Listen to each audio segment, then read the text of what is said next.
Commander Exalvorin stepped into the human military hall with his head held high, his dark, armored scales reflecting the dim light.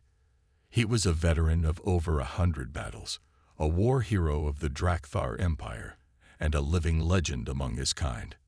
His species, the Drakthar, had conquered dozens of worlds, fought against the strongest warriors the galaxy had to offer, and crushed entire civilizations under their military might. He had seen the worst horrors of war, and yet he had never once hesitated. Fear was for the weak. Humans, however, were an anomaly. Their reputation in the galaxy was mixed. Some called them resourceful and cunning. Others dismissed them as chaotic and emotional, too undisciplined to be real warriors. But no one had ever faced them in a full-scale war, so their true strength was unknown. And Salvorin did not believe in unknowns. That was why he was here. He wanted to understand humanity's warrior spirit. He had requested a meeting with their greatest military leaders, expecting to hear tales of combat and strategy. He wanted to see what kind of soldiers they truly were. He expected to be unimpressed. Meeting the human veteran, Zalvorin's sharp golden eyes scanned the room as he entered. It was filled with human officers, all dressed in different uniforms, representing various branches of Earth's military. But one man stood apart. A tall, broad-shouldered human, General Carter, sat at the center of the room. His hair was streaked with gray, and deep lines ran across his face. But his eyes were sharp, like a blade that had been through countless battles and never lost its edge. Zalvorin studied him. He had met many commanders before, but something about this man was different. Carter gestured to the chair across from him. "Commander Zalvorin, please, have a seat." The alien warrior sat, his heavy frame making the chair groan under his weight. "I have come to learn about human warfare," he said, his voice deep and confident. "I have heard many things about your kind, but I do not believe rumors. I want to hear from your own warriors." Carter nodded. "Fair enough. What do you want to know?" Zalvorin leaned forward. "Tell me of your greatest battles. Tell me of your fiercest warriors. Show me the strength of your kind." Carter was silent for a moment, his fingers tapping against the table. Then he let out a slow breath. "You really want to know?" he asked. Zalvorin scoffed. "Yes, I doubt you can tell me anything that will surprise me." Carter's lips curled into a small smile, but it wasn't a friendly one. It was the smile of a man who knew something terrible. "All right then," Carter said, his voice calm but firm. "Let me tell you a few stories." The first sign of unease. Zalvorin crossed his arms, waiting. He had heard countless war stories before. He had walked over battlefields soaked in blood. What could these humans possibly say that would shock him? Carter leaned back in his chair, his expression unreadable. "Let's start with something simple," he said. "A battle where men fought in the freezing cold, with no food, no shelter, and no hope. But they kept fighting anyway." Zalvorin smirked. "Ah, endurance tactics. Many species train for such conditions. This will not impress me." Carter just chuckled. "We'll see." And then he began his story. He spoke of a battle where soldiers starved for weeks, where men fought in -40-degree temperatures, their fingers blackened by frostbite, their bodies weak but their minds refusing to surrender. He described snipers hiding for days without moving, waiting for a single shot. He spoke of traps, ambushes, and a battlefield that became a frozen hell. At first, Zalvorin listened with mild interest, but as the details unfolded, something strange happened. For the first time in years, he felt uncomfortable. He had fought in ice-covered wastelands before, but never like this. He had always had supply lines, reinforcements, and proper equipment. But these humans, they fought in conditions no sane warrior would accept. And they won. Zalvorin felt an uneasy chill crawl down his spine. The moment of doubt. Carter watched the alien warrior closely. He could see it, the cracks forming in his confidence. Zalvorin cleared his throat, his voice steady but not as firm as before. And, interesting tale, but this was just a battle of survival. Surely your kind has faced more conventional wars. Carter's smile returned, but it was colder this time. You want something more? Yes. Zalvorin straightened his back, trying to shake off the strange feeling that had settled in his chest. Carter leaned forward, his voice dropping slightly. All right then. Let me tell you about a jungle war where death could come from anywhere. A war where the enemy was unseen, the battlefield was alive, and soldiers walked knowing that every step could be their last. Zalvorin's claws dug into the table. For the first time in his life, he wondered if he had made a mistake coming here. Zalvorin's golden eyes narrowed as he listened. He had expected tales of grand battles, fleets clashing, and warriors facing each other in glorious combat. But the way Carter spoke, it was different. It wasn't about glory. It was about survival. And something far worse. The jungle, Carter began, his voice calm but filled with a weight that Zalvorin couldn't ignore, wasn't just a battlefield. It was alive. It swallowed men whole, broke their minds, and turned even the bravest into nothing but ghosts. Zalvorin scoffed. A mere battlefield with difficult terrain. Many species fight in such places. Carter's expression didn't change. No, Commander, you don't understand. It wasn't the terrain that was the enemy. It was everything else. He leaned forward. Imagine walking through a place where the air is so thick with heat and moisture that every breath feels like you're drowning. You're carrying 80 pounds of gear.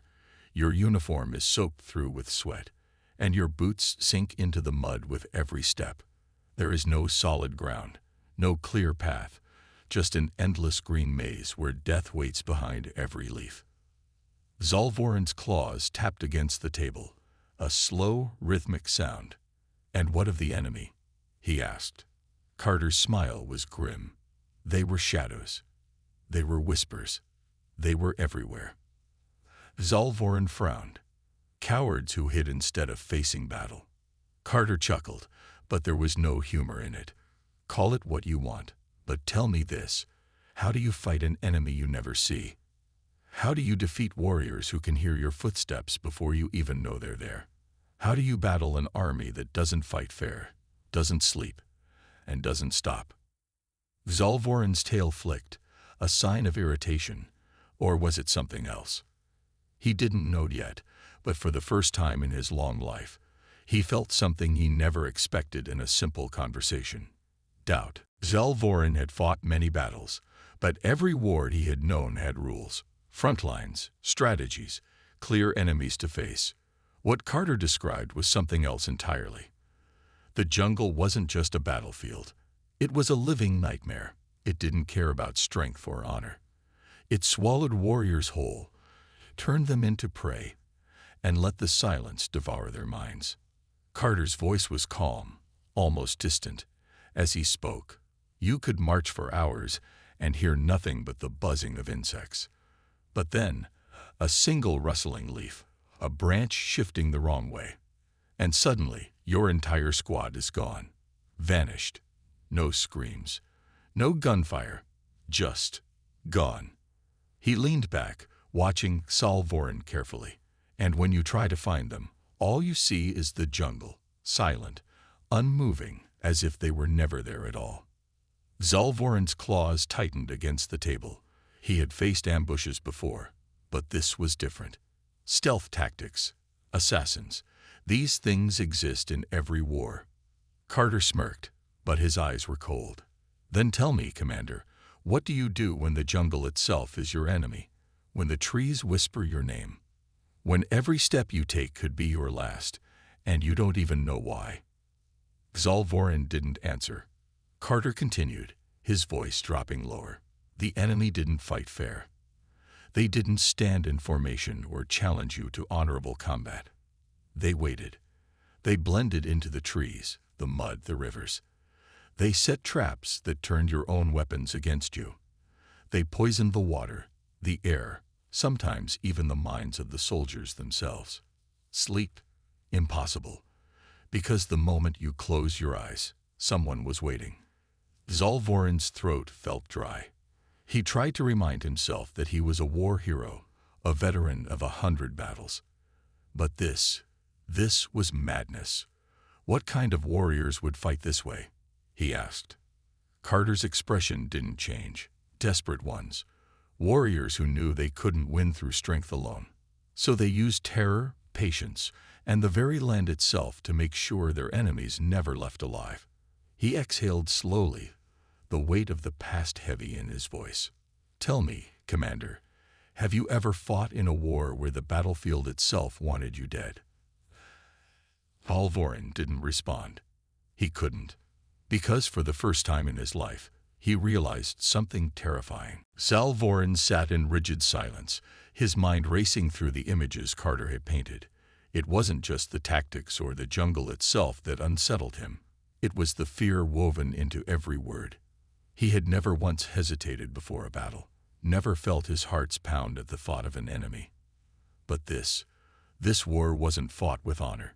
It was fought with shadows, silence, and the slow, creeping terror of the unknown. Carter exhaled, his fingers tapping against the table. You know the worst part, Commander. His voice was quieter now, almost thoughtful. It wasn't the battles. It wasn't the jungle. It wasn't even the enemy. It was the silence before the attack. Zalvorin's sharp ears twitched. Explain. Carter leaned forward, his expression unreadable. Every soldier knows the sound of war. Gunfire, explosions, screaming. That's normal. That's expected. But in the jungle, he shook his head. In the jungle, the real terror came when everything went quiet. Zalvorin frowned. Quiet. Carter nodded. One moment, you'd hear the buzzing of insects, the rustling of leaves, the distant calls of unseen creatures. The next, nothing. No birds, no wind, no movement. He let the words hang for a moment before continuing. And that's when you knew you were already dead. Because by the time you noticed the silence, it was already too late. Zalvorin's claws twitched involuntarily against the table. His people prided themselves on their heightened senses, their ability to detect danger before it struck. But how could you fight something you never heard coming? How could you prepare for an attack when the only warning was the absence of sound itself?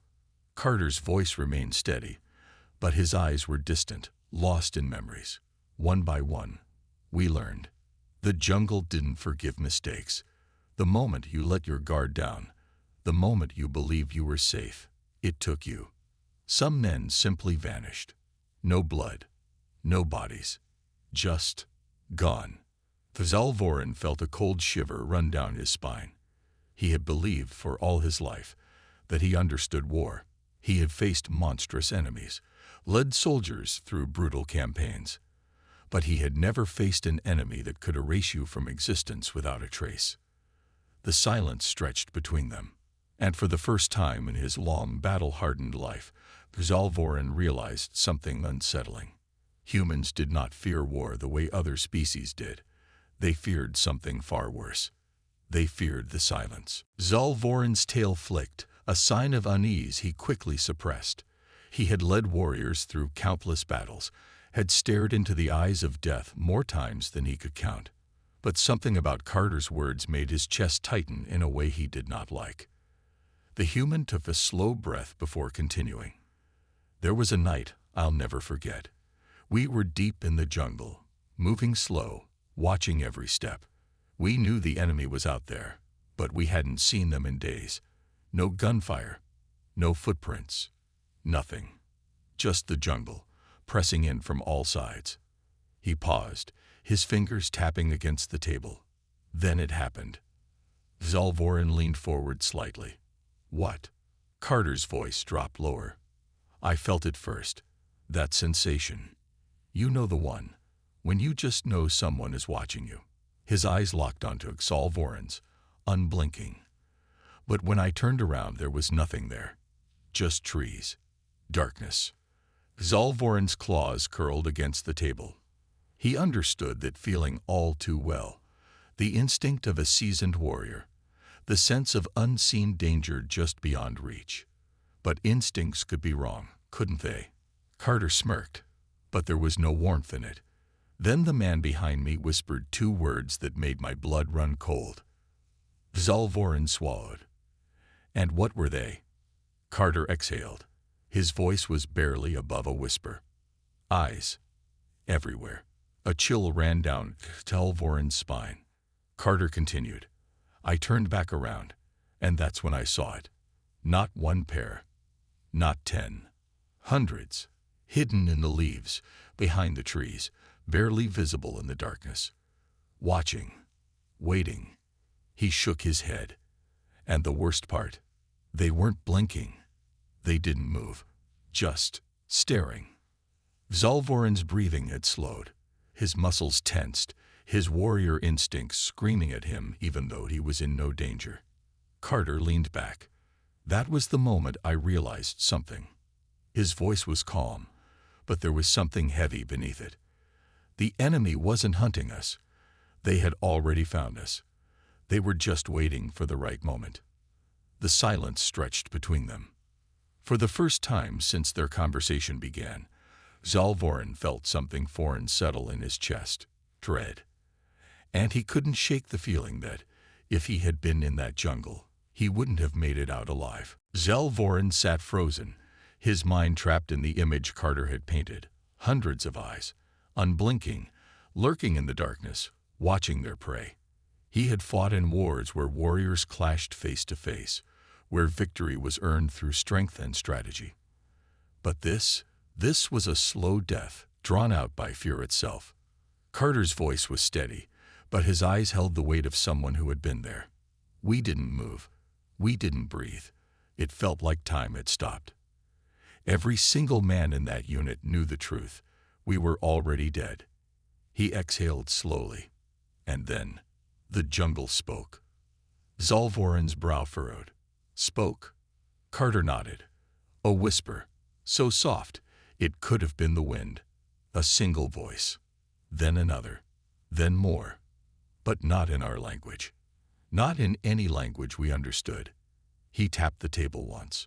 That's when the first man panicked. Zalvorin's grip on his chair tightened. What happened? Carter's expression darkened. He ran. Zalvorin's stomach sank. Running in the middle of an ambush, that was a death sentence. Carter leaned forward, lowering his voice. We heard nothing. No footsteps, no struggle. One moment, he was there. The next, he snapped his fingers. Gone. No scream. No sound. Just taken. Zalvorin's mind raced. But you were surrounded. There should have been a fight. Carter's lips curled into a humorless smile. That's what we thought, too. But when we turned to look where he had been, we saw something else. His voice dropped to a whisper. His rifle, lying on the ground. No blood. No body. Just his weapon. Untouched. Zalvorin inhaled sharply. Carter watched him carefully. Do you know what it's like to be surrounded by death, Commander? To feel it closing in from all sides, knowing there's no escape. Zalvorin had faced death before, but not like this. Not in silence. Not in a war where the enemy didn't fight with weapons, but with the mind itself. Carter let the silence linger before continuing. We were outnumbered. We were trapped. And we understood one thing. We weren't being killed out of anger. We were being hunted because it was a game to them. Zalvorin's chest tightened. How did you survive? Carter smirked, but there was no humor in it. We didn't. Zalvorin's breath caught in his throat. Carter's voice was barely above a whisper now. Not all of us. For the first time in his life, Zalvorin felt something deeper than fear. He felt small. Because for all his strength, all his battles, he had never fought in a war where he was just another piece in a predator's game. Zalvorin's throat was dry. He had heard war stories before, tales of great battles, of fallen heroes, of last stands. But this was different. This was not war. This was something else. Carter's voice remained steady, his eyes locked onto Zalvorin's. We didn't scream. We didn't move. We barely breathed. We knew if we ran, we'd vanish like the first man. So we did the only thing we could. He paused. We waited. Zalvorin felt a strange sense of dread settle over him. For what? Carter's smirk was cold. For them to make a mistake. Zalvorin's mind reeled. In all his years of combat, he had never thought of turning the tables against a force that wasn't even attacking, only waiting. Yet somehow, these humans had done it. And did they? Carter exhaled. Oh, they did. His fingers tapped lightly on the table. One of them got too close. Maybe it was curiosity. Maybe it was arrogance. But the moment it stepped out of the shadows, we struck. Zalvorin leaned forward, caught in the moment. And Carter's expression darkened. The jungle exploded. The whispers turned into screams. But not from us. He shook his head. From them. Zalvorin's eyes widened. Carter's voice remained calm, but the weight of his words sent chills down Zalvorin's spine. That was the moment they realized something. They weren't the only predators in the dark. A slow, cold realization settled in Zalvorin's chest. The hunters had become the hunted.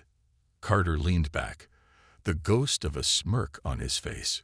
We were outnumbered, surrounded, trapped. He let the silence stretch before finishing. And still, we made them bleed. Zalvorin felt something he had never expected to feel in the presence of a human. Fear, not because of their weapons, not because of their strength, but because, even when death was certain, humans refused to die the way their enemies wanted them to. And that was what made them truly terrifying.